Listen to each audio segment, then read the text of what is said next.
tout est relatif.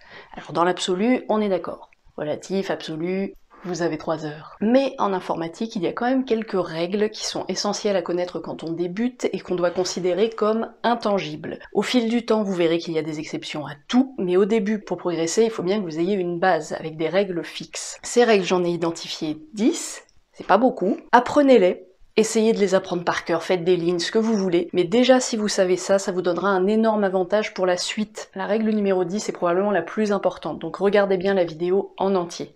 C'est bon pour le référencement. Allez, c'est parti pour un petit top 10 et un nouveau Flash Info.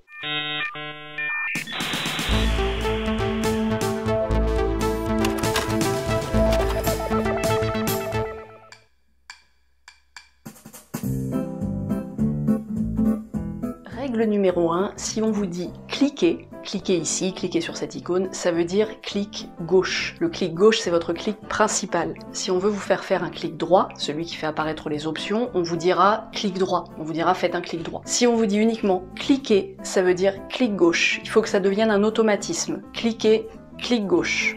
Oh, franchement, il clique à gauche, il clique, il y est.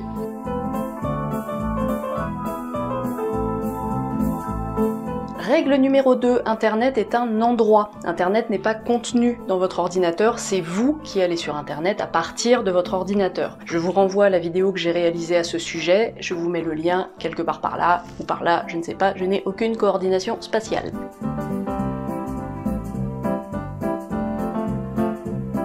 Règle numéro 3, les adresses e-mail s'écrivent toujours en minuscules. Pas de majuscules dedans, jamais d'accent non plus. Si votre prénom a un accent, vous ne devez pas le mettre dans votre adresse e-mail. Pas de caractère spécial.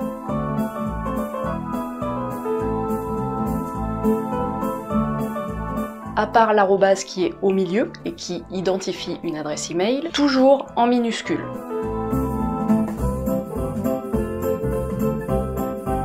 Règle numéro 4, tant qu'on est sur la boîte mail, vous avez forcément un mot de passe pour votre boîte mail. C'est la clé qui verrouille votre boîte à lettres. Même chose, je vous envoie sur une autre vidéo que j'ai réalisée cette fois entièrement sur la boîte mail, n'hésitez pas à aller y jeter un coup d'œil. Vous avez forcément un mot de passe. Sur votre ordinateur ou sur votre téléphone, ça se connecte tout seul parce que le mot de passe est enregistré. Peut-être que vous l'avez rentré il y a longtemps ce mot de passe, mais c'est sûr que vous avez un mot de passe pour votre boîte mail. À un moment ou à un autre, il faudra le retrouver, ce mot de passe. Il y a différentes façons de le faire, ça peut être un peu compliqué, mais en tout cas, gardez en tête que votre boîte mail est verrouillée par un mot de passe. C'est une sécurité, sinon n'importe qui pourrait accéder à votre boîte mail.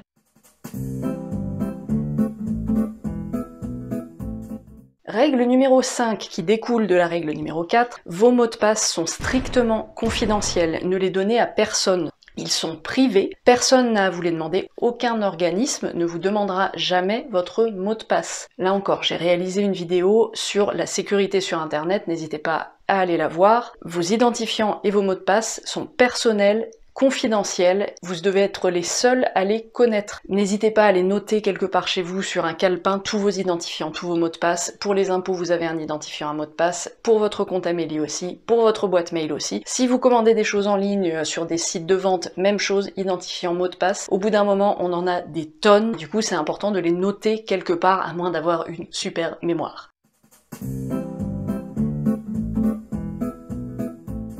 Règle numéro 6, n'appelez jamais les numéros de téléphone qui s'affichent sur votre ordinateur quand vous voyez un message qui vous annonce que votre ordinateur est infecté par un virus et que vous devez appeler tel numéro pour qu'on vous aide. C'est une arnaque. L'arnaque commence quand vous êtes au téléphone. Tant que vous ne faites rien, que vous ne composez aucun numéro, il n'y a aucun problème.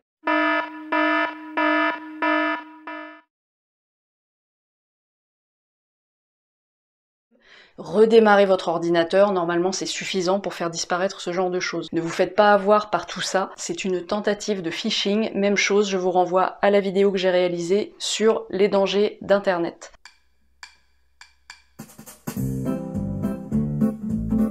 Règle numéro 7, alors celle-là va être un petit peu costaud. Si vous utilisez l'ordinateur d'un ami ou un ordinateur public, bref, un autre appareil que le vôtre, vous ne pouvez pas accéder aux fichiers, aux photos, aux documents, aux vidéos qui se trouvent sur votre ordinateur. Donc non, ça ne va pas détraquer votre ordinateur si vous utilisez l'ordinateur de quelqu'un d'autre pour faire quelque chose. Vous n'avez pas accès à votre ordinateur depuis l'ordinateur de quelqu'un d'autre. C'est comme si vous alliez chez un membre de votre famille ou chez un ami, que vous étiez dans son salon et que vous aviez envie de lui montrer vos photos de vacances, qui sont rangées dans un album photo, dans un tiroir, d'un secrétaire, de votre maison.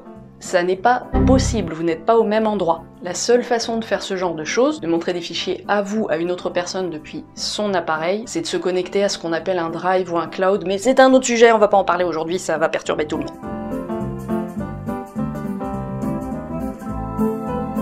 Règle numéro 8, on va parler un petit peu d'appareil tactile. Pour éteindre un smartphone ou une tablette, il faut faire un appui long sur le bouton qui est sur le côté. Si vous faites un appui court, ça va bien éteindre l'écran, mais en fait ça va mettre l'appareil en veille, il n'est pas éteint, il est juste en veille. Si vous voulez l'éteindre complètement, un appui long sur le bouton, un appui long c'est 2-3 secondes. Au bout de ce temps-là, vous allez avoir un message qui va vous demander confirmation, éteindre le téléphone ou redémarrer, vous choisissez ce que vous voulez, et c'est ça qui va vraiment éteindre l'appareil. Éteindre un smartphone ou une tablette, ça peut être important pour finir des mises à jour ou même tout simplement pour le bon fonctionnement de l'appareil. De temps en temps, il faut l'arrêter et le redémarrer. On a tous tendance à laisser nos smartphones allumés longtemps sans trop les éteindre. C'est toujours bon de redémarrer un appareil. Même chose pour un ordinateur.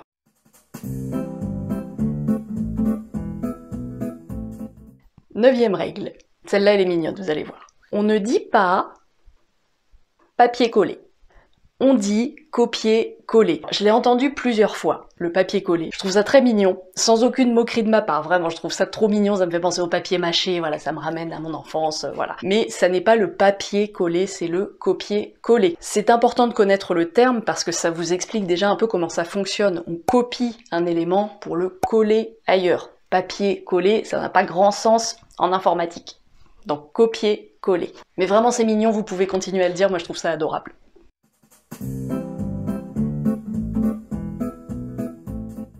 Règle numéro 10, et qui est pour moi la plus importante, vous n'êtes pas nul, vous débutez. Est-ce que vous vous rappelez à quel point vous avez eu du mal à tenir sur un vélo les premières fois que vous en avez fait? Désolé pour ceux qui savent pas encore faire de vélo. Il n'est jamais trop tard pour apprendre. Pour l'informatique, c'est pareil, il va falloir plusieurs fois que vous tombiez dans le fossé avant de trouver votre équilibre. Si ça peut vous rassurer, l'illectronisme, c'est-à-dire la difficulté, voire l'incapacité à se servir des outils numériques, touchait en 2019 17% de la population française. Ça correspond environ à 11 millions de personnes. Je suis désolée s'il y a trop de coupures, je passe mon temps à regarder mes fiches, je ne retiens pas les chiffres. Donc 11 millions de Français en difficulté face aux outils numériques, vous êtes loin d'être le seul à dire papier-coller et à ne pas savoir si on fait un clic gauche ou un clic droit. Voilà. Apprenez-les, ces 10 règles, vraiment ça vous aidera, ça vous fait un socle qui vous aidera dans à peu près tout ce qu'on fait en informatique. Si vous avez trouvé des exceptions et que vous avez un proche qui a fait exploser son ordinateur en faisant un clic gauche au lieu d'un droit ou un droit au lieu d'un gauche, n'hésitez pas à le mettre en commentaire, hein, c'est toujours bon pour le référencement.